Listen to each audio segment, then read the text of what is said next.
Photon की property की बात हो चुकी थी बेटा, रेडिएशन प्रेशर वगैरह की बात हो चुकी थी, है ना? ठीक है, तो चल रेडिएशन प्रेशर वाला एक क्वेश्चन करके बता मुझे बेटा। देखते क्वेश्चन क्या है। क्वेश्चन ये है बेटा कि एक स्फेयर बच्चा, एक स्फेयर है ना?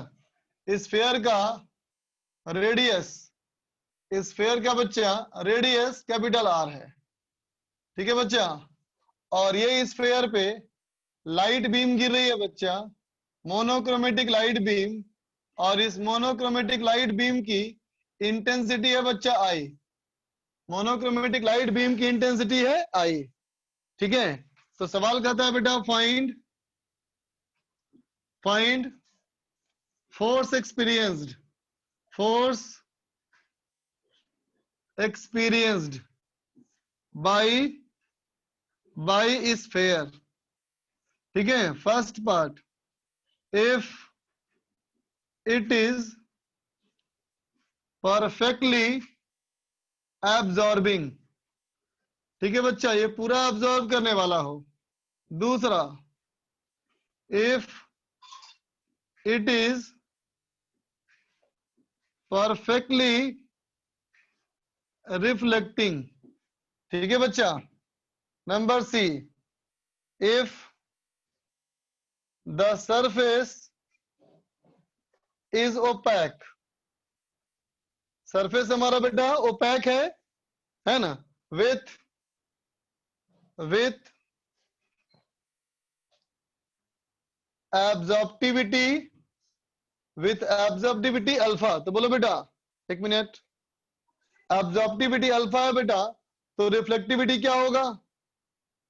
कोई बताओ, एब्जॉर्प्टिविटी अल्फा है तो रिफ्लेक्टिविटी क्या होगा? बोलो बोलो, 1 - अल्फा है ना बेटा, 1 - अल्फा। चलो करो तो, बिल्कुल सही बताया। चलो सवाल करो।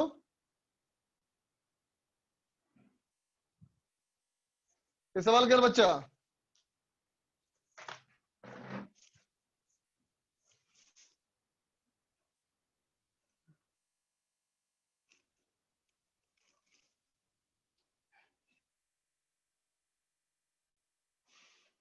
आज का ताजा समाचार, दुर्गा पूजा आ रहा है वेस्ट बंगाल में, आप सब लोग इनवाइटेड हो। ओके, आता हूं, जल्दी आता हूं।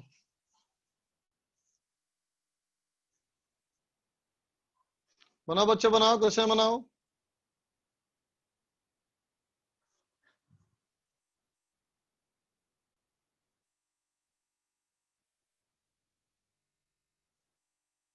हाँ, पहला क्वेश्चन है, फर्स्ट क्वेश्चन है, बनाओ।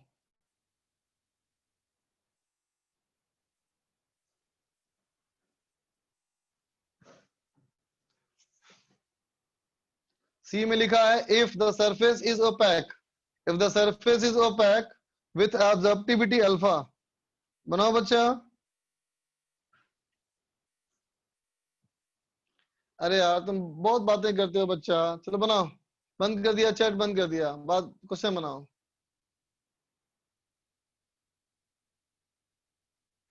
बातें कम काम ज्यादा।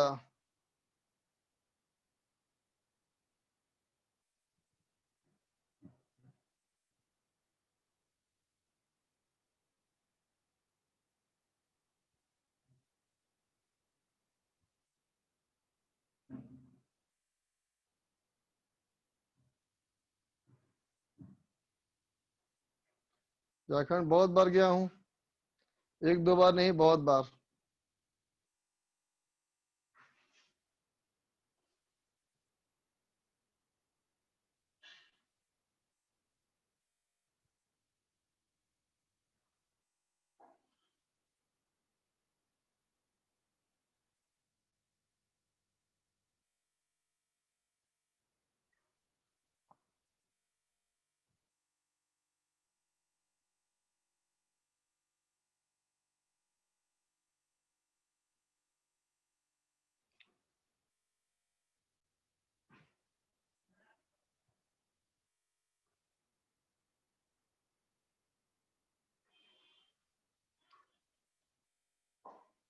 करो बच्चों करो।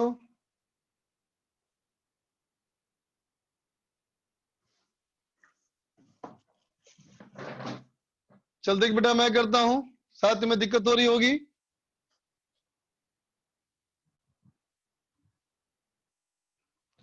अब क्वेश्चन का नीचे का पोर्शन छुप जाएगा। चल देखो मैं करता हूं बेटा, ध्यान दो, सीखो बेटा ध्यान से इसको। थोड़ा लेंथी क्वेश्चन है लेकिन कॉन्सेप्ट है इसमें, सीखो। देखो बच्चा, ऐसे हमारा लाइट आया बेटा, है ना। तो देखो इस सरफेस पे जब लाइट गिरेगी बेटा, चार्ट ओपन कर रहा हूं, बताओ तो एंगल ऑफ इंसिडेंस हर जगह सेम होगा क्या बेटा, बोलो तो। एंगल ऑफ इंसिडेंस हर जगह सेम होगा क्या? नहीं ना बेटा, सब जगह अलग अलग होगा ना। तो देख हम लोग क्या करेंगे बेटा, अगर पहले केस की बात करें, है ना, चाहिए बनाता हूं देखो। तो देख बेटा, ये हमारा स्फीयर, ये हमारा स्फीयर पे हमने कहा कि ऐसा करो, यहां से थीटा एंगल पे, यहां से थीटा एंगल पे डी थीटा का बेटा एलिमेंट्री मानो, है ना। थीटा एंगल पे डी थीटा का एलिमेंट्री मानो, है ना बेटा। तो ये एंगल डी थीटा हो गया बेटा, है ना। और रिंग हो गया ऐसा, तो रिंग हो गया ऐसा, मतलब यूं समझो बेटा, जैसे कि जब प्याज का सलाद काटते हो बेटा, तो प्याज जब काटते हो तो उसका जो एक लेयर निकलता है बच्चा, वो एक लेयर हमारा हो गया ऊपर वाला। ठीक है बच्चा। अब बताओ इस वाले केस में, इस वाले केस में जब लाइट यहां गिरेगी बेटा, तो इस पे फोर्स लगेगा, बोलो बेटा। ठीक है ना। तो देखो तो इसका हमारा एरिया क्या है, इसका हमारा एरिया है बच्चा डी ए बराबर, देखो तो इस रिंग का रेडियस, बताओ बच्चा इस रिंग का रेडियस कितना होना चाहिए? अगर इस फेयर का रेडियस आर है तो बोलो बोलो जल्दी बोलो, जल्दी बोलो, क्या होगा इसका रेडियस? आर साइन, बिल्कुल सही बात। इसका होगा बेटा रेडियस आर साइन थीटा, है ना। तो देख बच्चा, अगर इसका हमारा रेडियस आर साइन थीटा हो गया बेटा, है ना, तो बताओ इसके बाउंड्री की लंबाई कितनी होगी? इसके बाउंड्री की लंबाई कितनी होगी? ये हो जाएगा 2 pi r, 2 pi r sine theta, है ना बेटा। ठीक है। और बोलो ये चौड़ाई कितनी, ये चौड़ाई कितनी हो जाएगी बेटा? ये हो जाएगी आर डी थीटा। तो क्या होगा बच्चा, d A equal to 2 pi r square sine theta d theta. ठीक है बेटा। अब देखो जो भी फोटोन इसके ऊपर गिरेगा बेटा, ये पूरा ऑब्जर्व हो जाएगा, बोलो। जो भी फोटोन इसके ऊपर गिरेगा बेटा, ये पूरा ऑब्जर्व हो जाएगा। तो बच्चा क्या लिख रहा है, वीडियो इज नॉट क्लियर? नहीं बच्चा, वीडियो एकदम क्लियर है, वीडियो एकदम क्लियर। देखो तुम एक नजर में देखना, नहीं तो बार बार रिपीट हो जाएगा फिर इमेज। देखो दिख रहा है, मैं भी एक मोबाइल में लॉगिन करके रखा हूं बेटा, ये देख रहा हूं कि वीडियो कैसा आ रहा है। ठीक है बच्चा देखो, तो देखो बेटा डी ए हमारा इतना हो गया ना। तो देखो बेटा ऑब्लिक इंसिडेंस में जब गिरता है बेटा रे ऑफ लाइट, है ना, तो कैसे बनता है देखो, ये हमारा ऐसे हो गया बेटा नॉर्मल, ये ऐसे हो गया बेटा नॉर्मल, ये एंगल थीटा है, तो ये भी एंगल थीटा है। लाइट यूं आ रही है बच्चा, बोलो लाइट हमारी यूं आ रही है ना बेटा। ठीक है ना। तो अब सोचो बेटा इस पे हमारा फोर्स कैसा लगेगा, बताओ इस पे हमारा फोर्स कैसा लगेगा बेटा, बोलो। परफेक्टली ऑब्जर्विंग वाले में, परफेक्टली ऑब्जर्विंग वाले में फोर्स कैसे लगता है बेटा?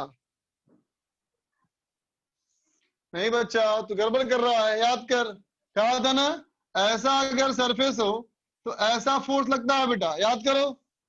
कहा था ना कि ऐसा अगर सरफेस होगा बच्चा, है ना, ठीक है, तो फोर्स ऐसा लगेगा, लेकिन इसका परपेंडिकुलर कंपोनेंट करेंगे प्रेशर निकालने के लिए, बोलो। कहा था ना, बोलो, है ना बेटा। तो फोर्स कितना आया था हमारा, तो कहेंगे फोर्स होगा d f equal to, d f equal to ऐसे लगेगा force d f, d f equal to होगा बेटा intensity into d a into cos theta by c, बोलो बेटा, है ना। फिर मैंने इसका कंपोनेंट किया था बेटा, है ना। तो देख दो ये अगर हमारा फोर्स हो गया बेटा, है ना, तो कितना हो जाएगा I by c, area put करो, तो 2 pi r square sine theta cos theta d theta. बोलो बेटा, होगा? होगा बेटा? ठीक है, तो क्या हो जाएगा बोलो? F equal to I by C into pi r square, है ना बेटा? ये हो जाएगा sine 2 theta into d theta. बोलो बेटा, होगा? इंटीग्रेशन, रुक जाओ, मुझे लगता है कुछ गड़बड़ हुआ है, 1 मिनट रुक जाओ।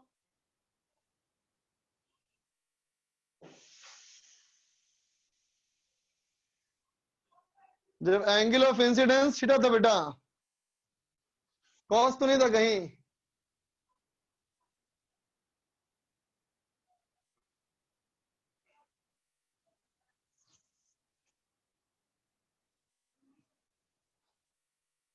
ठीक है ठीक है ठीक है बेटा। तो कितना हो जाएगा ये? लिमिट तो लिमिट 0 से पाई बाई 2। बोलो बेटा, कहोगे 0 से लेकर के पूरे हेमी स्फीयर है बेटा, 0 से लेकर के पूरे हेमी स्फीयर पे, है ना? तो क्या हो जाएगा? F equal to I by C into pi r square into, देखो बेटा, साइन 2 ईटा का integration minus cos 2 eta by 2, है ना? और 0 टू पाई बाई 2, तो हो जाएगा F equal to I by C into pi r square. ठीक है बच्चा, बाई 2 हो जाएगा ना? बोलो,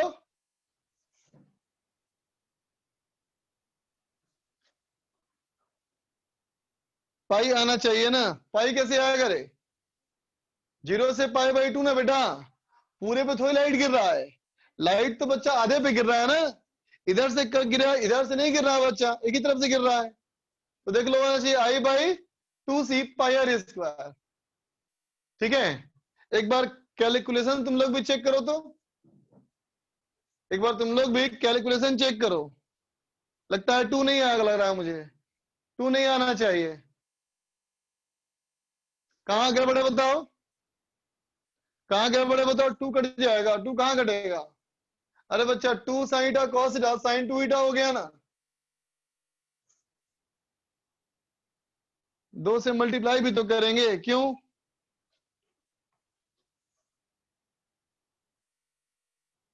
हट बदमाश, ये नहीं, मुझे लग रहा है कि 1 + 1/2।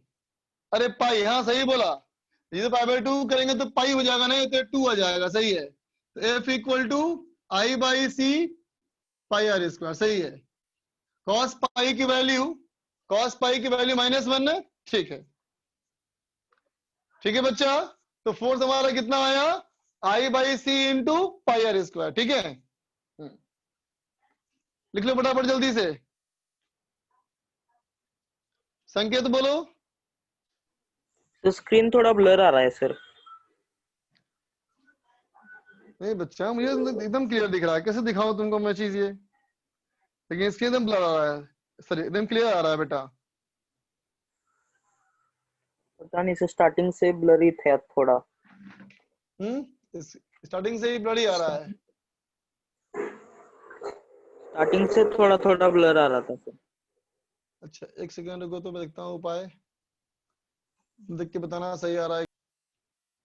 शुभम बोलो। Hello sir. शुभम, हाँ बोलो। सर वो एंगल 0 से π/2 लिया तो एक साइड हुआ ना, दोनों साइड के हाँ लिए बच्चा, मल्टीप्लाई तो पड़ेगा देख ना? लाइट इधर से ना आ रही है बेटा, बोल तो। यस तो सर। इसी हेमी इस फेब लाइट गिरेगा ना बेटा, इधर गिरेगा लाइट, क्या बताओ तो? No sir.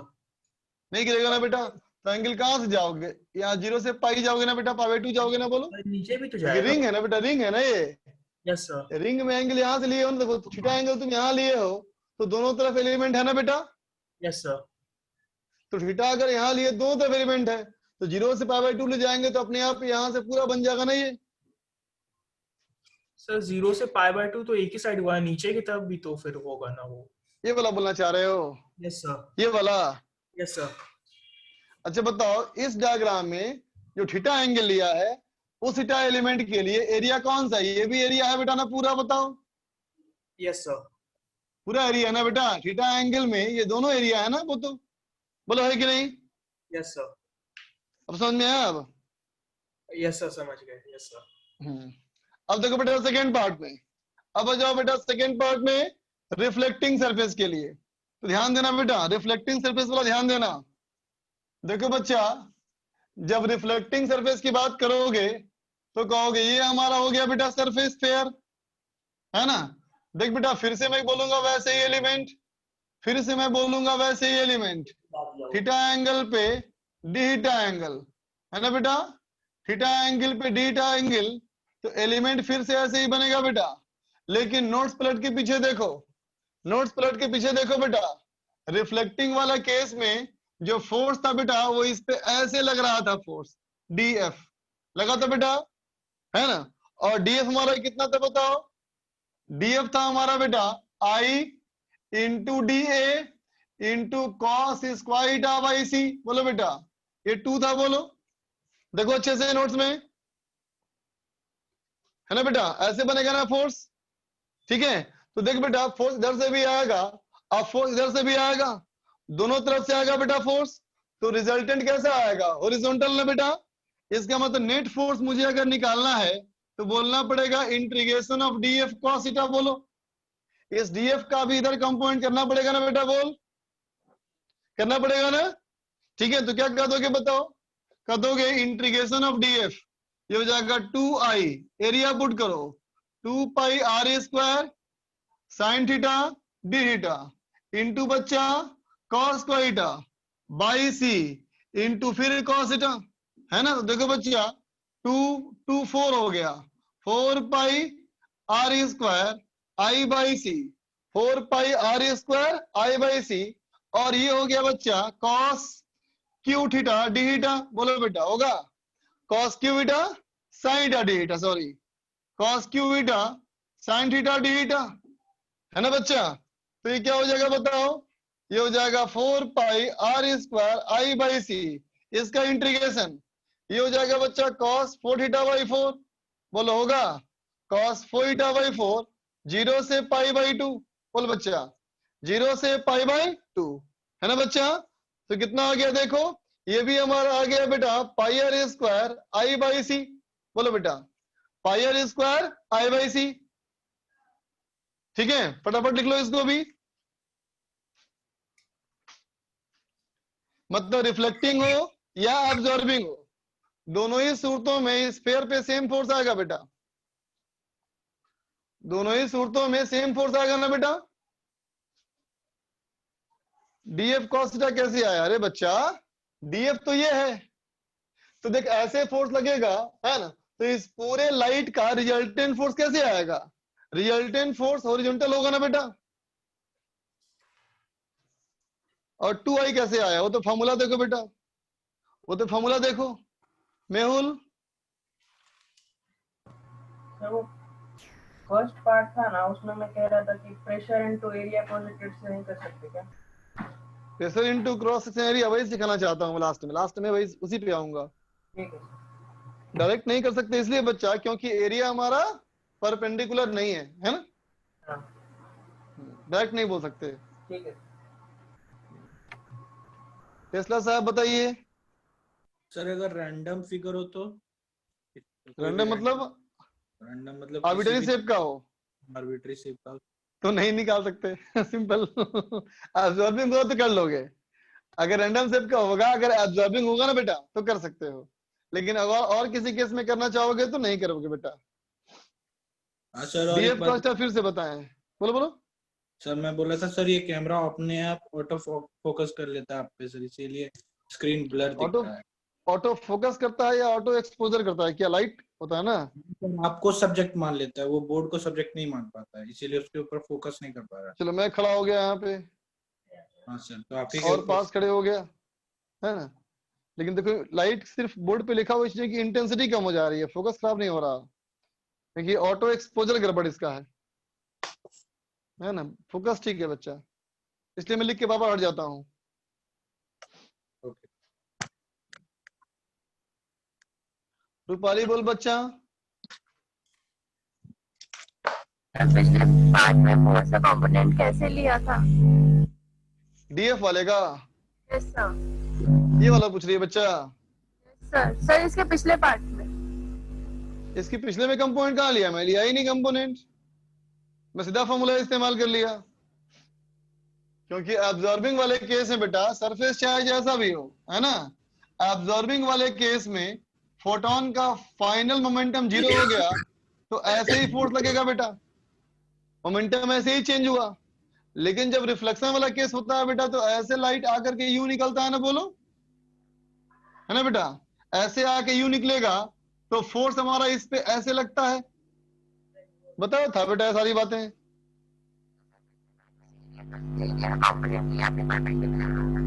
तुम्हारा आवाज बहुत गड़बड़ है बच्चा, चेक करो नेटवर्क अपना। ये क्या पूछ रहा है? हॉलो स्फीयर है क्या?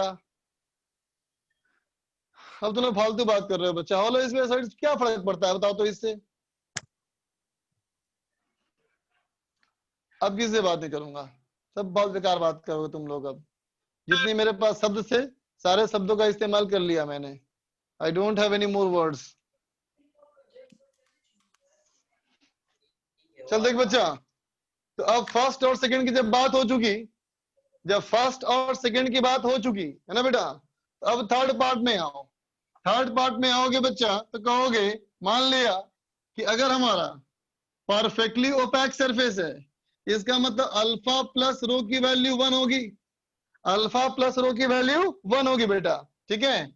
और जब इंटेंसिटी आई इस पे गिरेगा तो इंटेंसिटी 2 हिस्से में बढ़ जाएगा। अल्फा आई हो जाएगा बेटा एब्जॉर्ब और रो इंटू आई हो जाएगा रिफ्लेक्टेड।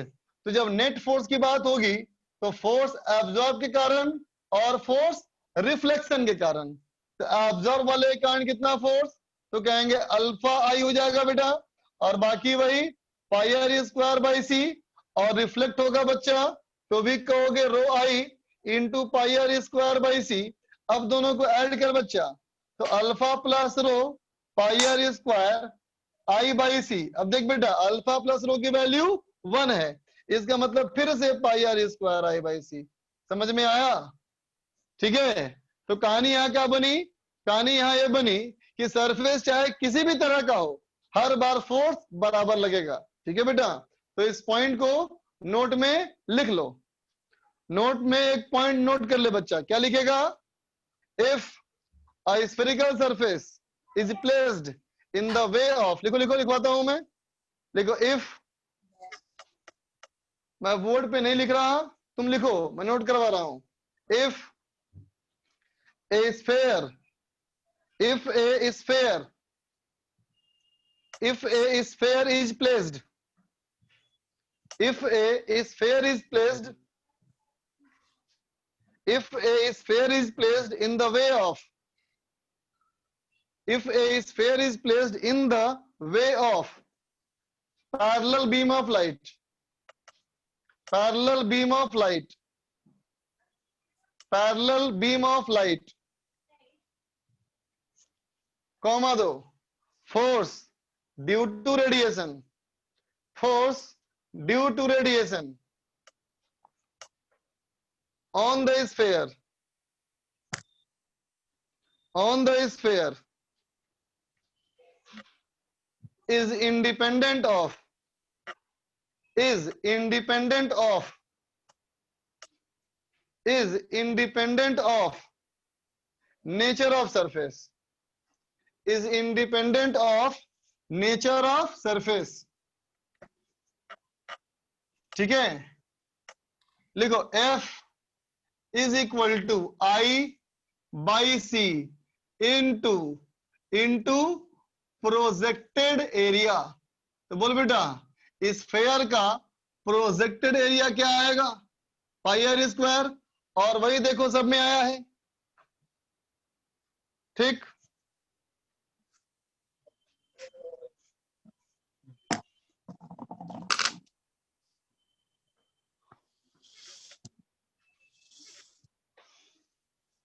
आगे बढ़ो बच्चा।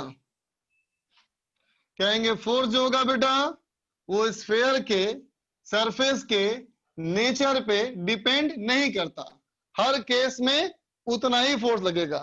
ठीक है बच्चा, नहीं लिखा था ये बहुत बड़ी गलती कर दी मैंने, नहीं बोल करके।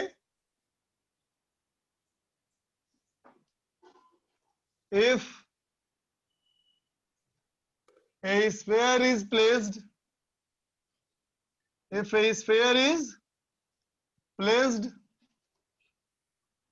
in the way of parallel beam of light, light के पैरेलल बीम में रखा जाए, ठीक है, then force on the sphere is independent of nature of surface, ठीक। हाँ वैसे ही करना है, वैसे ही करना है। अब चल बेटा, अब हम आ रहे हैं फोटो इलेक्ट्रिक इफेक्ट में, समझा। अब तक चैप्टर का नाम भले ही फोटो इलेक्ट्रिक इफेक्ट था, लेकिन अब तक की सारी बात हमारी फोटोन की बात हो रही थी, है ना बेटा। अब हम इंटर करते हैं बेटा चैप्टर में। सुनना ध्यान सब लोग ध्यान से बातों को सुनना। देख बेटा, जब भी कोई सरफेस समझा बेटा, इस पे लाइट गिरेगी, जब भी इस पे लाइट गिरेगी तो क्या होगा, लाइट से एनर्जी इसके एटम को मिलेगा। बोल बच्चा, होगा। लाइट जब सरफेस पे गिरेगी बेटा, तो इसके सरफेस पे जो भी एटम होंगे बेटा, एटम को एनर्जी मिलेगी। तो देख बच्चा, एटम को एनर्जी मिलेगी, इसका मतलब इलेक्ट्रॉन को एनर्जी मिलेगी, है ना बेटा। इलेक्ट्रॉन को एनर्जी मिलेगी, तो अगर वो एनर्जी इतना काफी है कि एटम को छोड़ करके बाहर निकल सकता है ना बेटा, तो क्या होगा, इलेक्ट्रॉन यहां से बाहर कूद जाएगा, है ना बेटा। क्या कहोगे कि जब भी इस पे लाइट गिरेगी तो इस लाइट से एनर्जी ऑब्जर्व करके यहां से क्या होगा बेटा, इलेक्ट्रॉन बाहर कूद जाएगा, ठीक है। अब सोचो, तुम अगर ये इवेंट चाहते हो, तुम चाहते हो कि जब जब हम लाइट गिराए तब तब ये घटना हो, है ना। जब जब तुम लाइट गिराओ तब तब यहां से इलेक्ट्रॉन निकले, ये तुम चाहते हो, है ना। इसका मतलब तुम क्या चाहोगे, तुम चाहोगे कि लाइट ऐसी गिरनी चाहिए बेटा जिसकी एनर्जी ज्यादा हो, है ना। तो बोलते बच्चा, ज्यादा एनर्जी का लाइट के लिए क्या चाहोगे, लो फ्रीक्वेंसी या हाई फ्रीक्वेंसी, लो वेवलेंथ या हाई वेवलेंथ। बोलो बच्चा, फ्रीक्वेंसी बताओ, हाई या लो। फोटोन की ज्यादा एनर्जी के लिए फ्रीक्वेंसी हाई या लो, हाई, बिल्कुल सही। वेवलेंथ हाई या लो, वेवलेंथ लो, बिल्कुल सही बच्चा, ठीक है ना। क्या कहेंगे बेटा, फ्रीक्वेंसी हाई और वेवलेंथ कम, तब नहीं ज्यादा एनर्जी होगा बेटा। अब बोलो, ये जो एटम है तुम क्या चाहते हो कि एटम का जो इलेक्ट्रॉन हो, वो इलेक्ट्रॉन एटम से ज्यादा टाइटली बाउंड हो या लूजली बाउंड हो। बोलो बच्चा। सर फिर स्क्रीन ब्लर। बोलो बेटा, एटम लूजली बाउंड हो, हाँ अभी ब्लड है, हल्का सा ब्लड है, अभी ठीक हो जाएगा, अभी तुरंत। बोलो बच्चा, लूजली बाउंड हो या टाइटली बाउंड हो, लूजली बाउंड हो। इसका मतलब मेटल चाहोगे कि नॉन मेटल चाहोगे, बोलो। मेटल चाहोगे। अच्छा, मेटल भी कैसा चाहोगे, ज्यादा एटॉमिक नंबर वाला या कम एटॉमिक नंबर वाला, कम। बोलो बच्चा, लूजली बॉन्ड इलेक्ट्रॉन ज्यादा कहाँ होगा, कॉमन सेंस लगाओ, ज्यादा केमिस्ट्री मत लगाना, एकदम कॉमन सेंस लगाना। ज्यादा एटॉमिक नंबर, ज्यादा एटॉमिक नंबर, सही बात। ज्यादा एटॉमिक नंबर लेंगे ना बेटा, तो नंबर ऑफ ऑर्बिट ज्यादा होगा, इलेक्ट्रॉन न्यूक्लियस से दूर होगा, तो अट्रैक्शन कम होगा, तो इलेक्ट्रॉन निकलना आसान होगा, ठीक है बच्चा। तो देखो, इस इवेंट को मुझे डिफाइन करना है, तो कैसे करेंगे बेटा, कहेंगे if light of sufficient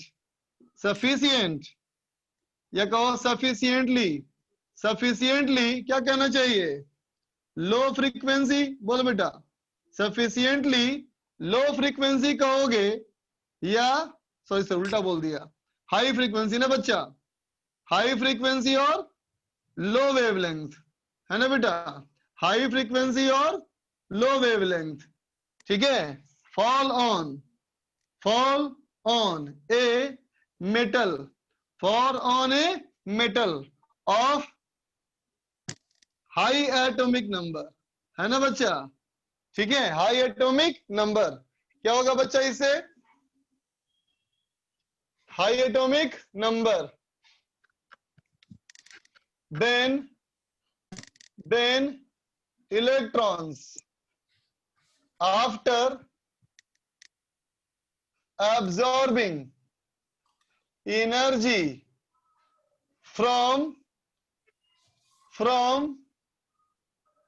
photon, ठीक है, एनर्जी फ्रॉम फोटोन, ठीक है, क्या कहोगे, jump out of the metal surface, है ना बेटा, मेटल के सरफेस से क्या होगा बच्चा, वो बाहर जंप कर जाएगा, है ना, मेटल के सरफेस से बाहर जंप कर जाएगा, कूद के बाहर निकल जाएगा, ठीक है, मेटल सरफेस से जंप करके बाहर निकल जाएगा, ठीक है बेटा। दिस इवेंट, इसी घटना को, this event is called photo electric effect, समझा बच्चा, इस इवेंट को क्या बोलते हैं, इस इवेंट का नाम हो गया फोटो इलेक्ट्रिक इफेक्ट, ठीक है बेटा। एंड जो इलेक्ट्रॉन बाहर कूद जाएगा बेटा, and the emitted electrons are called photoelectrons, समझा बच्चा, जो बाहर कूद जाएगा उसका नाम हो जाएगा फोटो इलेक्ट्रॉन्स, ठीक है, लिख लो बच्चा, संकेत बोलो। फोटो इलेक्ट्रिक इफेक्ट से चार्जिंग भी होता है ना? हाँ होगा, चार्जिंग ही बनेगा इससे, सेल ही बनेगा इससे, इलेक्ट्रिक फील्ड भी आएगा इसमें, है ना। Yes sir.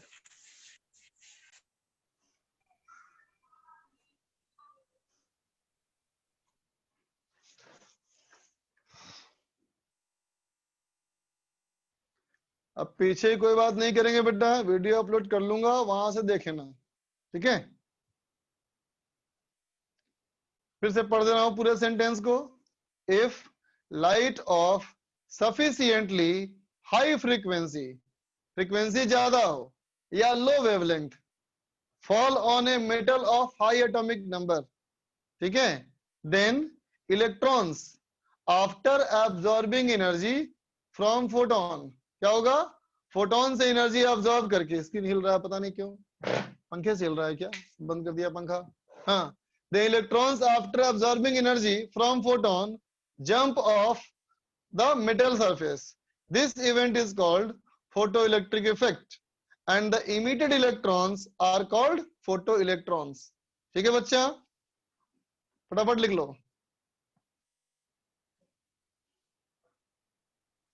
बोलिए नागर साहब।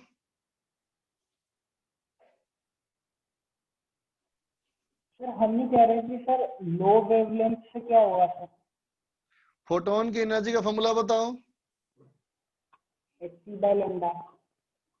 लैम्डा कम करेंगे तो फोटोन की एनर्जी यस सर। आगे समझ में, यस सर।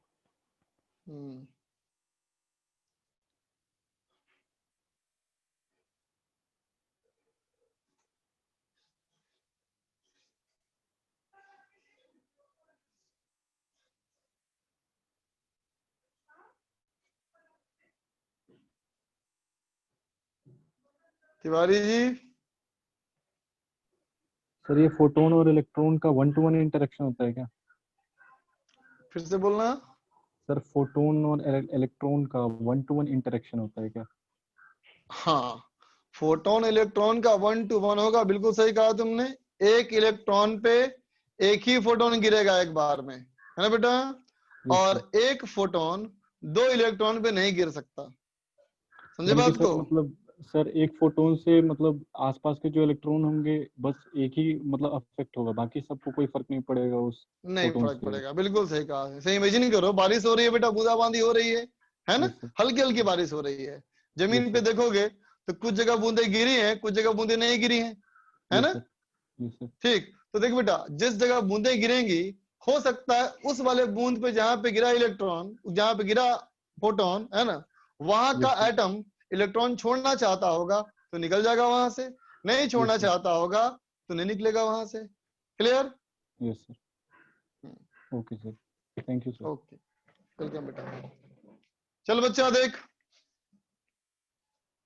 तो यहाँ पे दो बातें महत्वपूर्ण है बेटा। एक तो गिरने वाले फोटोन की एनर्जी, वो सारी बातें कर चुके। अब सरफेस जो कि इलेक्ट्रॉन छोड़ेगा, है ना बेटा। तो देखो हम यहाँ पे एक टर्म डिफाइन कर रहे हैं, वर्क फंक्शन ऑफ मेटल।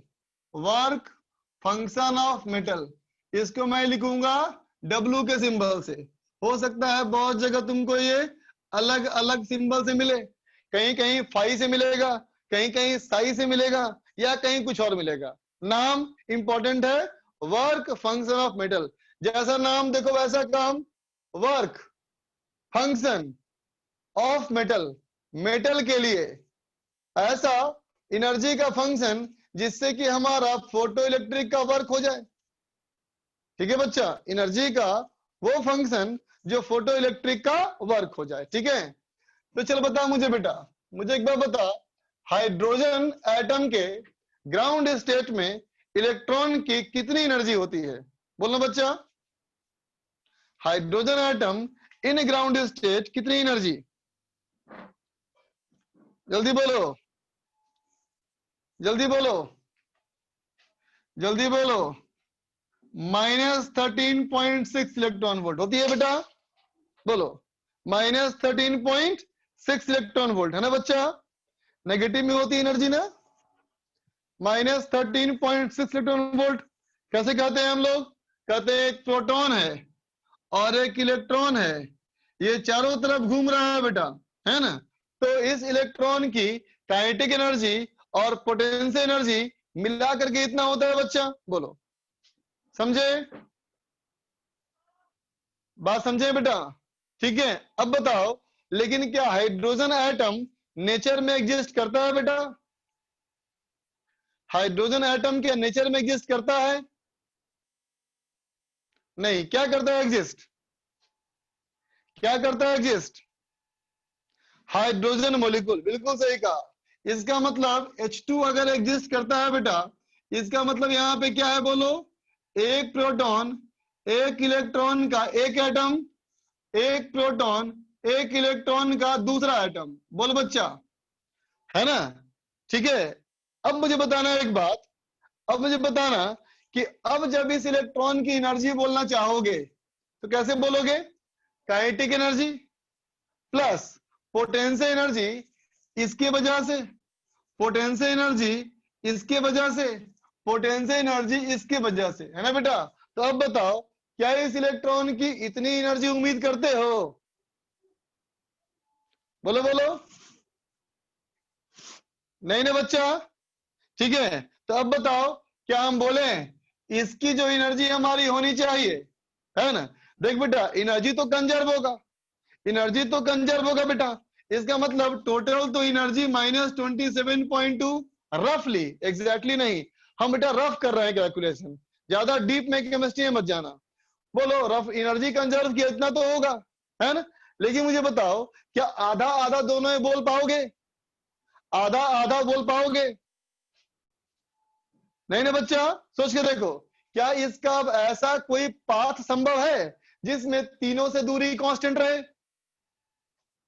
नहीं ना बच्चा। इसका मतलब देखो बेटा, पहले तुम यहाँ क्या कर रहे थे कि बोल रहे थे इसकी जो एनर्जी है वो एक खास वैल्यू है, कितनी है ये?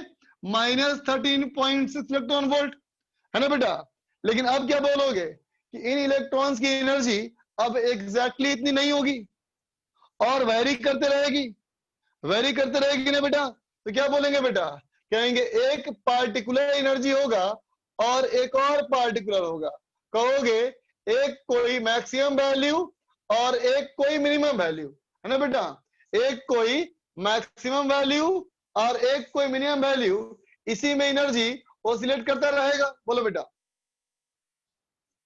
फिक्स वैल्यू नहीं बोल सकते ना, फिक्स वैल्यू नहीं बोल सकते ना। तब तुम सोचो बेटा, अब तुम कह रहे हो कि सिर्फ 2 इलेक्ट्रॉन है, तो तुम्हारी ये हालत हुई है ना, कि यहां से यहां तुम रेंज बता पा रहे हो, इलेक्ट्रॉन किस लेवल पे है नहीं बता पा रहे बच्चा, है ना। लेकिन सोच बेटा, तुम जिस मेटल सरफेस की यहां बात करने वाले हो, इस मेटल सरफेस में कितने इलेक्ट्रॉन, लाखों, करोड़ों, अरबों, इतना कि तुम्हें इसके लिए एवोगाड्रो नंबर की जरूरत पड़ जाएगी 10 पावर 23, है ना बेटा। अब सोचो, क्या तुम बोल सकते हो कि अगर ये तुम्हारा मेटल सरफेस है बेटा, तो हर पॉइंट पे जो एटम है बेटा वो तो अलग अलग है ना, हर किसी का पोजीशन एक दूसरे से भिन्न भिन्न है, अलग अलग है। बोलो बच्चा, राइट ना। तो बताओ, क्या सारे एटम की इलेक्ट्रॉन की एनर्जी सेम हो सकती है? बोलो, क्या सारे एटम के इलेक्ट्रॉन की एनर्जी सेम हो सकती है? नहीं ना बच्चा, नहीं ना बच्चा। अब कहोगे इस सरफेस के पास इनफाइनाइट फ्री इलेक्ट्रॉन्स हैं। कितने हैं? इनफाइनाइट इलेक्ट्रॉन्स है बच्चा, है ना। लेकिन सबकी एनर्जी सेम नहीं है, सबकी एनर्जी सेम नहीं है। सबकी एनर्जी क्या है? तो कहोगे एक मैक्सिमम और एक मिनिमम के बीच में है ना। और अब बोलो, इस मैक्सिमम इस मिनिमम के जो बीच में है वो कितने इलेक्ट्रॉन की एनर्जी है? बोलो बोलो। तो कहोगे बेटा इनफाइनाइट, है ना। इसका मतलब हर इलेक्ट्रॉन का अगर मैं एक लाइन बनाऊं, हर इलेक्ट्रॉन का अगर एक लाइन बनाऊं बेटा, तो क्या होगा? ये पूरा बन जाएगा एक कलरफुल बैंड। बोलो बेटा, ये पूरा कलर हो जाएगा। बोलो, ये पूरा हो जाएगा बेटा कलर। बोलो, कहोगे ना कि पूरा भर जाएगा, पूरा एक पट्टी बन जाएगी, एक स्ट्रैप बन जाएगा। बोलो, है ना। इसे कहते हैं एनर्जी बैंड ऑफ सॉलिड। क्या बोलते हैं इसको बताओ? Energy band of solid. ठीक है बच्चा, है ना। तो अब सोच के बताओ, यहां से लेकर के यहां तक हर इलेक्ट्रॉन की एनर्जी तो अलग अलग है बेटा, समझे ना। ठीक है, तो बताओ सबसे कम एनर्जी में कौन सा इलेक्ट्रॉन बाहर निकल जाएगा? जो सबसे ऊपर है बेटा। बोलो, जो सबसे ऊपर है वो एनर्जी एब्जॉर्ब करते ही निकल जाएगा, लेकिन जो सबसे नीचे है उसको इतनी एनर्जी और प्लस इतना एनर्जी और चाहिए। बोलो, ठीक है ना। तो वर्क फंक्शन का डेफिनेशन क्या है? Work function is the minimum amount of energy required by a metal surface to release electron. समझ गया क्या वर्क फंक्शन? मेटल सरफेस के द्वारा कम से कम एनर्जी जो देने पे इलेक्ट्रॉन छोड़ देगा उसे हम वर्क फंक्शन बोलेंगे। तो बोलो, ये कौन सा एनर्जी लेवल है? ऊपर वाला है, नीचे वाला है, या कोई बीच वाला है, या सबके लिए है? बोलो जल्दी, बोलो तो जल्दी बोलो, बोलो बोलो। सबसे ऊपर वाला, सही बात है ना। एक बच्चा लिख रहा है तुझे पढ़ाया एटम में स्ट्रक्चर वो गलत है। नहीं बच्चा, वो बिल्कुल सही है, लेकिन वो तुम क्या पढ़े हो? एटम का पढ़ रहे हो स्ट्रक्चर। हम बता रहे हैं सरफेस का एनर्जी डिफरेंट है। चीजों को डिफरेंशिएट करोगे तो पढ़ने में मजा आएगा, है ना। लेकिन चीजों को मर्ज कर दोगे ना बेटा तो कंफ्यूजन लगेगा, है ना। तो कंफ्यूज मत कर बेटा, वो बिल्कुल सही था, है ना। ठीक, इतना समझ ले कि फिजिक्स वालों की इतनी औकात नहीं है कि केमिस्ट्री वालों को गलत साबित कर दे। अरे केमिस्ट्री वालों का बहुत ज्यादा होता है डीप एनालिसिस, बशर्ते वो सही पढ़ा रहे हो, है ना। चल देख बेटा, तो वर्क फंक्शन क्या बोलेंगे? वर्क फंक्शन क्या होता है देखो, बोलेंगे बेटा the minimum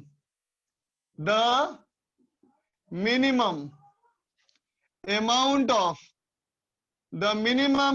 of energy, the minimum amount of energy required by the metal surface to release to release photoelectrons, to release photoelectrons is called work function। ठीक है बेटा, इसी को बोलते हैं क्या, मेटल का वर्क फंक्शन। वो कम से कम एनर्जी, ठीक है, वो कम से कम एनर्जी जितने में इलेक्ट्रॉन वो रिलीज कर दे उसी को हम बोलते हैं क्या बच्चा, वर्क फंक्शन। ठीक है ना। तो देख बेटा क्या लिखेंगे हम, ध्यान देना, हम कहेंगे बच्चा to for photo electric effect, for photo electric effect, है ना बच्चा। फोटो इलेक्ट्रिक इफेक्ट होने के लिए क्या होना चाहिए, जितनी फोटो एनर्जी दे रहा है वो इलेक्ट्रॉन की रिक्वायर्ड एनर्जी से ज्यादा होना चाहिए। इसका मतलब क्या बोलोगे बेटा, E मोर देन और इक्वल टू W। समझो बेटा, अगर फोटो इलेक्ट्रिक इफेक्ट चाहते हो तो E की वैल्यू मोर देन W होनी चाहिए। ठीक है बेटा, E क्या है बोलो, E क्या है बोलो, E हमारा है बच्चा एनर्जी ऑफ फोटोन, W क्या है बेटा, वर्क फंक्शन ऑफ मेटल। ठीक है, समझे बेटा। ठीक, अब देखो, अब कहोगे इस केस में एनर्जी का फॉर्मूला बेटा कोई बोल सकता है ना, Hc बाई लैम्डा, बोलो बेटा, बोल सकता है ना Hc बाई लैम्डा। इसका मतलब बेटा लैम्डा इक्वल टू क्या हो जाएगा, लैम्डा हो जाएगा बेटा लेस देन और equal to Hc by W। बोलो बेटा, होगा। ठीक है, तो बोलो लैम्डा कम से कम कितना होगा, लैम्डा मैक्सिमम कितना होगा, तो lambda maximum equal to Hc by W, है ना बेटा। ठीक है ना। इसी को बोलते हैं क्या बच्चा, इसी को बोलते हैं थ्रेशोल्ड वेवलेंथ। ठीक है, कोई पूछे थ्रेशोल्ड वेवलेंथ क्या होता है, तो कहना the maximum wavelength for which photo electric effect can occur is called threshold wavelength. अब देखो E का फॉर्मूला बेटा HF भी बोल सकते हैं, HF more than equal to W। ठीक है, इसका मतलब बेटा F क्या हो गया, more than equal to W by H। बोलो बेटा, तो F की मिनिमम वैल्यू क्या हुई बच्चा, ये हो गई W बाई H, है ना। ये क्या बोलेंगे, ये बोलेंगे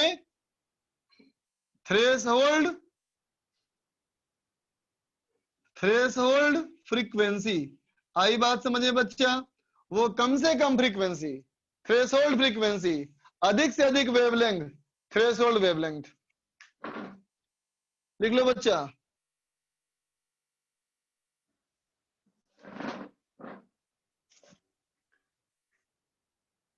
ऋषभ बोलो। सर अगर मतलब एक इलेक्ट्रॉन है और वो अगर वो कॉन्जिक्यूटिवली दो फोटोन से हिट होता है तो वो दोनों फिर से फोटोन बोलना, के, एक इलेक्ट्रॉन पहले एक फोटोन से हिट होता है, उसके ठीक बाद और एक हाँ फोटोन से हिट होता है। तो हाँ, दो फोटोन से हिट होने के बाद क्या वो दोनों का एनर्जी के सम के ऊपर डिपेंड करेगा कि वो निकलेगा कि नहीं निकलेगा, ऐसा कुछ है मतलब, बेटा जैसे एक ही। एक समझो बात को, एक जो थ्योरी है बच्चा, वो थ्योरी यही है कि एक इलेक्ट्रॉन जो होता है बेटा, से मान लो इमेजिन करो इलेक्ट्रॉन हमारा पहले ऑर्बिट में है, सुन रहे हो ऋषभ, हाँ सर। मान लो इलेक्ट्रॉन हमारा फर्स्ट ऑर्बिट में है ना बेटा, वो हाँ ऊपर सर। से फोटोन गिरा, एनर्जी एब्जॉर्ब किया और फर्स्ट ऑर्बिट चला गया सेकंड ऑर्बिट में, है ना। हम्म। लेकिन क्या सेकंड ऑर्बिट उसका स्टेबल पोजीशन है बच्चा, नहीं सर, नहीं फर्स्ट है ना। ऑर्बिट है। इलेक्ट्रॉन क्या स्लो मूव कर रहा है, नहीं। बहुत फास्ट मूव कर रहा है बेटा, है कि नहीं। तो क्या हाँ होगा, सर। जब तक हमारा अगला फोटोन आएगा तब तक के पूरे चांसेस हैं कि फिर से वापस चला जाएगा फर्स्ट ऑर्बिट में। ये अच्छा। थ्योरी है बेटा, है ना। ओके। तो ऐसा कभी नहीं कह सकते कि एक फोटोन के बाद एक और ऑब्जर्व करके बाहर निकल गया। हाँ, क्वेश्चन भले ही बनाने के लिए बना दे, न्यूमेरिकल क्वेश्चन बनाने के लिए बना दे तो अलग बात है, लेकिन ऐसा हाइपोथेटिकल। थ्योरेटिकली नहीं कहा जाता। बात समझ ओके। गए, ओके सर। क्योंकि हर दो फोटोन के बीच में एक समय का गैप होता है बेटा, और वो गैप इलेक्ट्रॉन को वापस लौटने से ज्यादा होता है। ठीक। Okay sir. Okay sir. Thank you. Sumit Awasthi. Sir वो बैंड वाली बात बता दो एक बार। दोबारा पूछेगा, दोबारा सुन लेना बेटा, तू वीडियो में दोबारा सुन लेना, हिम्मत नहीं दोबारा बोलने का बेटा मेरे को। ठीक है सर। हाँ।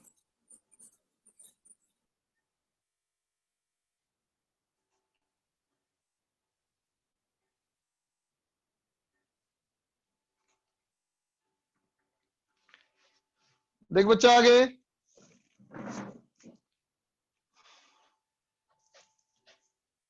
अब मुझे बताओ बेटा, अब मुझे बताओ, सुनना ध्यान से, है ना। हाँ डिस्कस इतना बचेगा समय करेंगे डिस्कस, लेकिन अभी कुछ और मत सोचो, अभी कुछ और मत सोचो। मॉडर्न फिजिक्स जब पढ़ा रहा हूं, है ना बेटा, जितनी बातें बोल रहा हूं सारी बातें एकदम गांठ बांधते जाओ। ये चैप्टर इतना आसान है, ये चैप्टर क्या पूरा मॉडर्न फिजिक्स इतना आसान है कि एग्जाम में सवाल आएगा तो सवाल बनेगा ही। समझ में आया?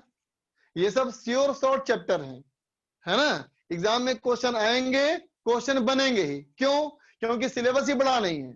जहां से चीजें टिपिकल होना शुरू होती है वहां पढ़ना ही नहीं हमारे सिलेबस में, है ना बेटा। इसे ध्यान से सुनो, है ना, ये चैप्टर पे ध्यान दो और कुछ मत सोचो, है ना। ध्यान सुनो, तुम पढ़ोगे सारे क्वेश्चन बन जाएंगे सीट के, बस ध्यान से पढ़ो बच्चा, कुछ और मत सोचो, ठीक है। देखो बेटा, देखो बेटा, है ना। तो हमारा ये एनर्जी हमारी आ गई, ठीक है। तो देख बच्चा, अब मुझे बताओ, अगर मैं कहूं एग्जाम्पल के तौर पे कि वर्क फंक्शन अगर 2 इलेक्ट्रॉन वोल्ट है और मैंने एनर्जी ऑफ फोटोन गिराया, ये भी 2 इलेक्ट्रॉन वोल्ट का, है ना बेटा।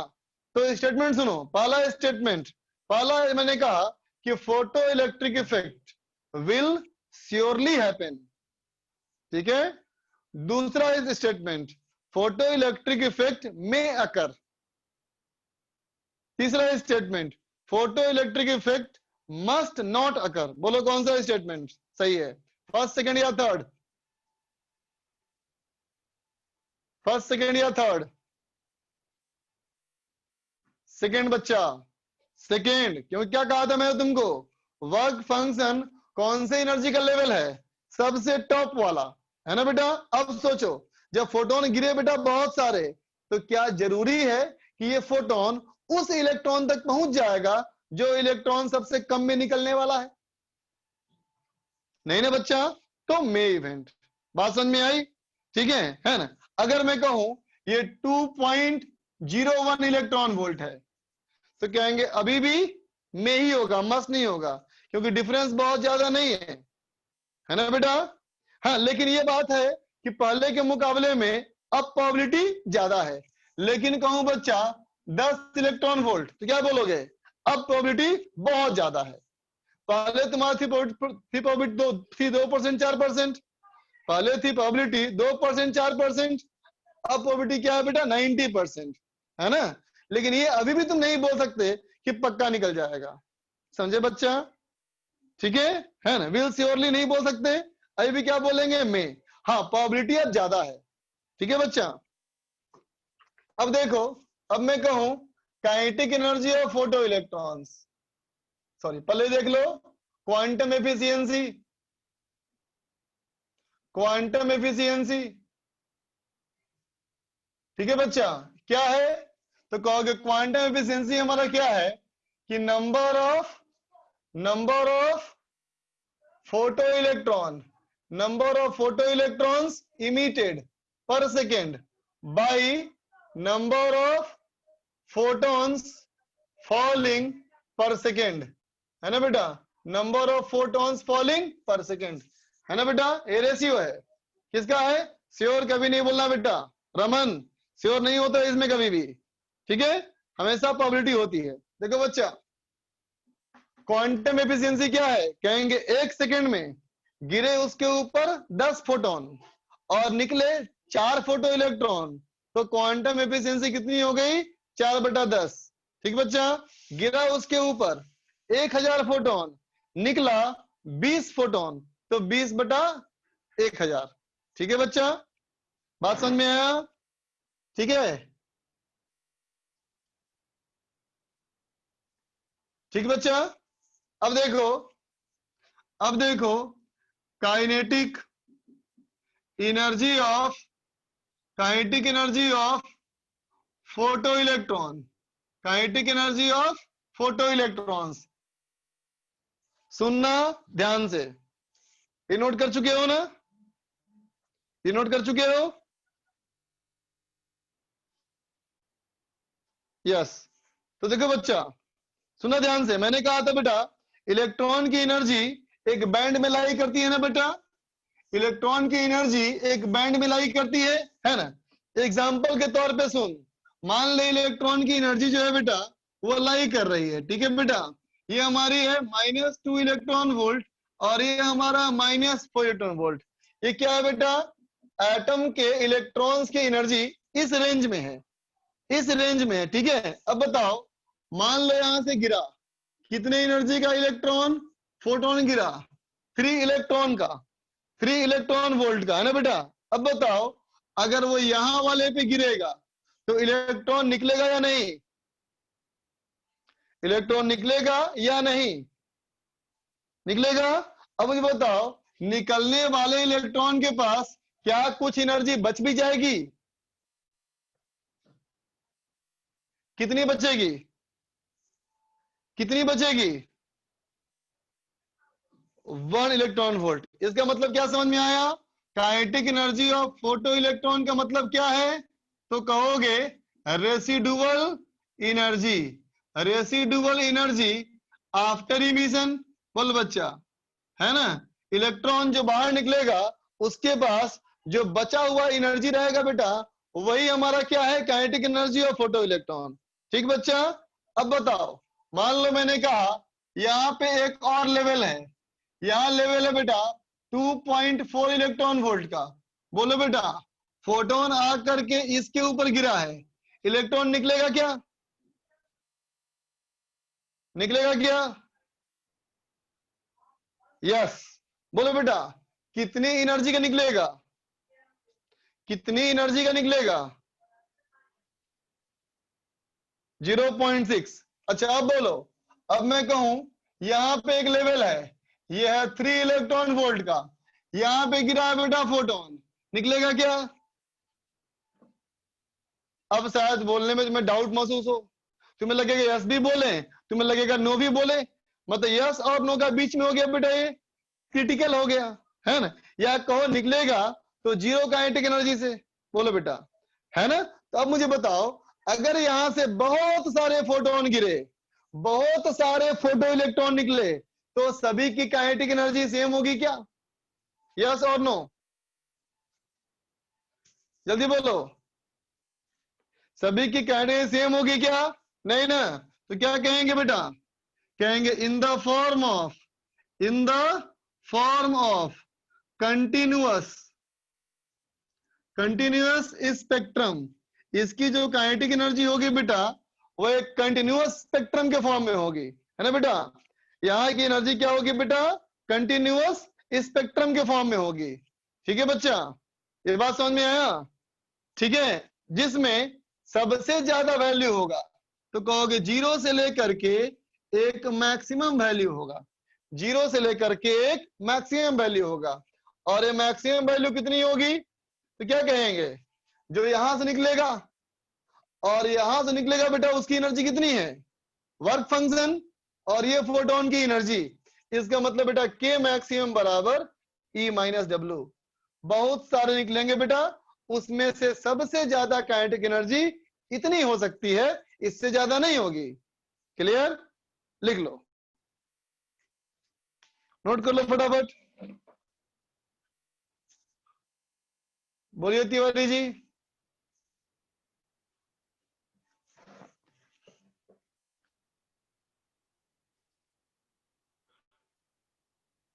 नहीं बोलना है, राज साहब। सर वो गलती से हो गया था सर। सर आगे। कोई बात नहीं बच्चा, इतने लोगों को समझ में नहीं आया है बेटा, वीडियो को दोबारा सुन लेना एक बार, सब समझ में आ जाएगा। कोई भी बड़ी चीज नहीं है, बस ध्यान से सुनने वाली बात है ना बच्चा। अब चलो करते हैं डिस्कशन बेटा होमवर्क का, क्वेश्चन करेंगे इसके ऊपर नेक्स्ट क्लास में, तो रिवाइज करके आना सब लोग।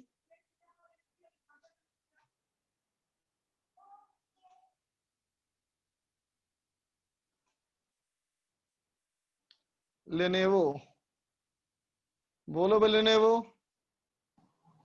सर वर्क फंक्शन का ये मॉड लेते हैं क्या, मतलब कि एल्जेब्रिकली लेंगे? रिक्वायर्ड जब लेंगे बेटा, है ना, रिक्वायर्ड एनर्जी से मान लो जब एटम में कोई एनर्जी इलेक्ट्रॉन बंधा हुआ होता है ना बेटा, यस सर। तो उसकी एनर्जी हमेशा नेगेटिव होती है, ठीक है। और निकालने के लिए का मतलब उसको पॉजिटिव करना है। जिसकी एनर्जी -2 है उसको पॉजिटिव करने के लिए कम से कम कितना देना पड़ेगा? +2। जीरो हाफ देना पड़ेगा ना बेटा, बोलो बात समझ में आ यस गई? Yes sir. ये हमारा वर्क फंक्शन है। Okay sir. नेगेटिव का मतलब बेटा बाउंडेड सिस्टम, है ना, और पॉजिटिव मतलब फ्री सिस्टम। Okay sir. हाँ जल्दी कर दूंगा बेटा अपलोड, चिंता मत करो, ठीक है। क्लास खत्म होने के आधे से 5 घंटे के अंदर कर दूंगा अपलोड। अब मेरा पीसी स्लो हो गया है, ज्यादा कुछ करूंगा तो हैंग कर जाएगा। हैंड रेस है बहुत सारे बच्चों का।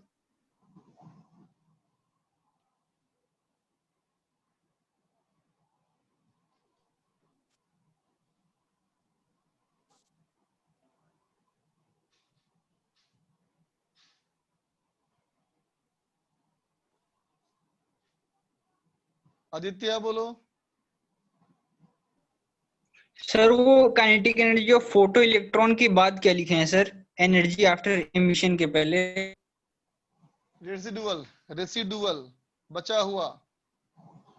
Okay sir, thank you sir. Okay बच्चा, सीट निकाल रहे बच्चा।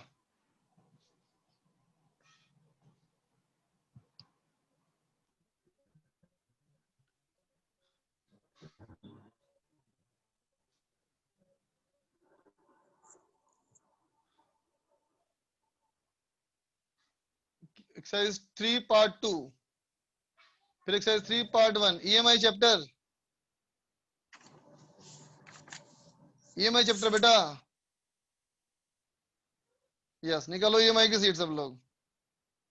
ईएमआई की सीट निकालो, पहले 3 पार्ट 2 करेंगे, फिर 3 पार्ट 1 करेंगे।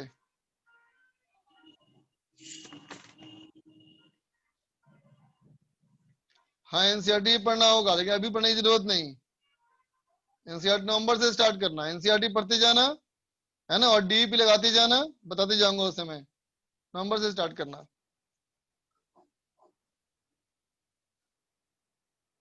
नहीं बेटा मैं तो अपलोड करता हूँ यूट्यूब चैनल पे, है ना, ठीक। ऑफिशियल तुम्हारा जो सर पे होता है अपलोड, तुम वहां से भी देख सकते हो, लेकिन तुम लोग का पहले बहुत लेट हो रहा था अपलोड करने में, इसलिए मैं करना शुरू कर दिया।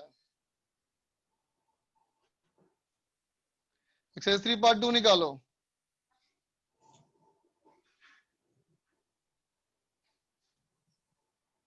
हाँ कर दूंगा बेटा, अपलोड कर दूंगा इनेबल। अब बातें मत करो बेटा, चलो एक्सरसाइज 3 पार्ट 2 निकाला जाए।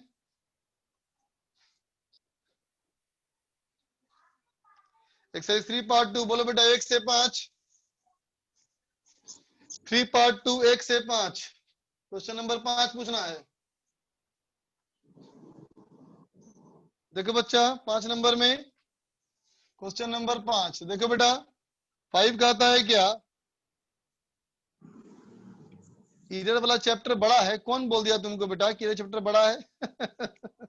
ये बहुत बड़ी गलतफहमी पाल रखे हो। देखो देखो 5 नंबर सवाल, तुम लोग चैट देखता हूं तो फिर बातें में फंस जाता हूं। देखो a coil is suspended in a uniform magnetic field with the plane of coil parallel to the line of force. When a current is passed through coil, it is start oscillating.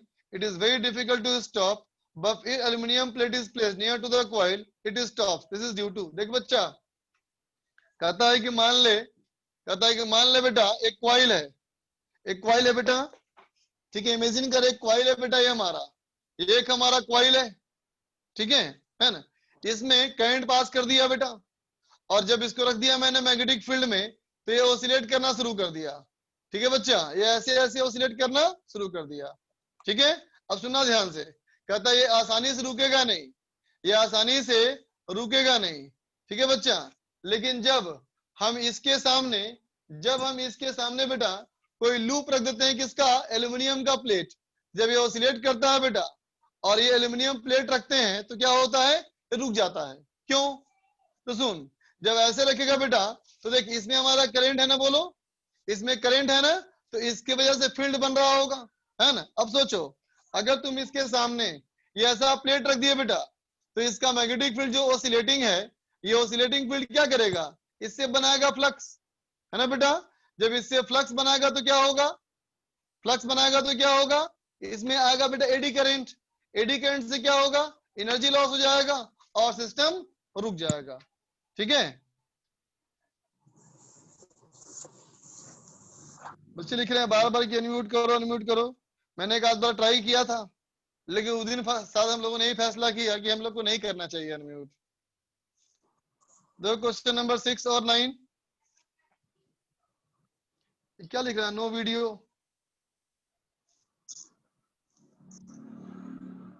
Video नहीं आ रहा है क्या बच्चों,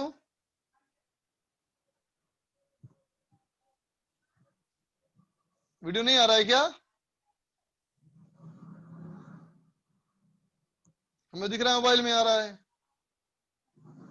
question number 2 and question number 7 देख बेटा, question number 278 question number 278 देखो बच्चा, 2 number वाल 2 नंबर कहता है a fully charge capacitor C with initial charge Q1 is connected to a coil of self inductance L at t equal to 0. The time in which energy is stored equally between electric and magnetic field। कहता है बेटा कितने समय के बाद electric और magnetic field बराबर energy होगा। इसका मतलब इंडक्टर की एनर्जी और कैपेसिटर की एनर्जी बराबर हो जाएगी। तो देखो बेटा इसका मतलब energy of capacitor initial energy की बेटा आधी हो जाएगी, है ना। तो इसका क्या बोलेंगे बेटा, एनर्जी QV²/2C, और पहले सारा एनर्जी था बेटा कैपेसिटर में, इसका मतलब Q0²/2C। इसका मतलब बेटा Q बराबर Q0/√2। बोल बेटा, ठीक है। और पता है ना सिंपल हार्मोनिकली ऑसिलेट कर रहा है बच्चा, सिंपल हार्मोनिकली ऑसिलेट करता है तो Q बराबर Q0 sin ओमेगा टी।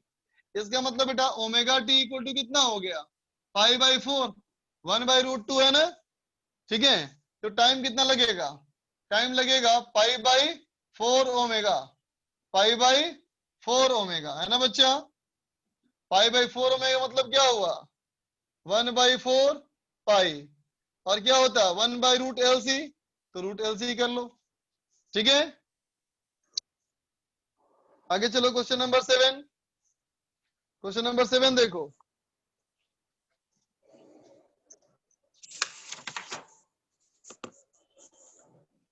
देखो बच्चा क्वेश्चन नंबर 7 कहता है circular loop of radius 0.3 centimetre. एक सर्कुलर लूप मान लो, इसका रेडियस हमारा 0.3 सेंटीमीटर, ठीक है। Lies parallel to a much larger group of radius 20 centimetre. The centre of the smaller loop on the axis of the bigger loop. कहता है छोटा लूप मानो ये एक बड़े लूप के एक्सिस पे है, इसका रेडियस है बच्चा 20 सेंटीमीटर, ठीक। The distance between their centres is 15 centimetre. दोनों के बीच का डिस्टेंस हमारा है बेटा 15 सेंटीमीटर। अब कहता है if A current of 2 ampere flows through smaller loop. जब स्मॉलर लूप से 2 एम्पियर का करंट पास किया, है ना बेटा, then the flux linked with the bigger loop is.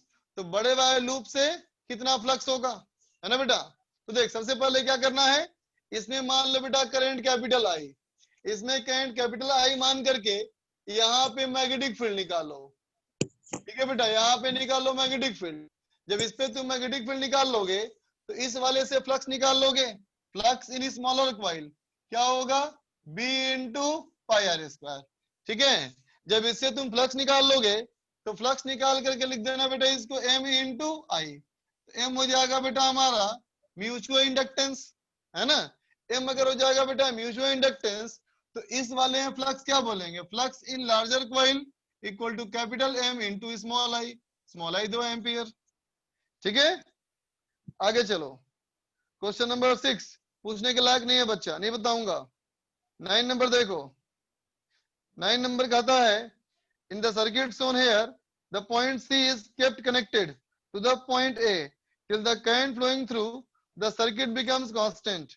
Afterwards suddenly C is disconnected from point A and connected to point B at time t equal to 0. Ratio of voltage across the resistance and inductor at t equal to L by R will be equal to, ये भी खुद से करो, नहीं बताऊंगा, discharging है, discharging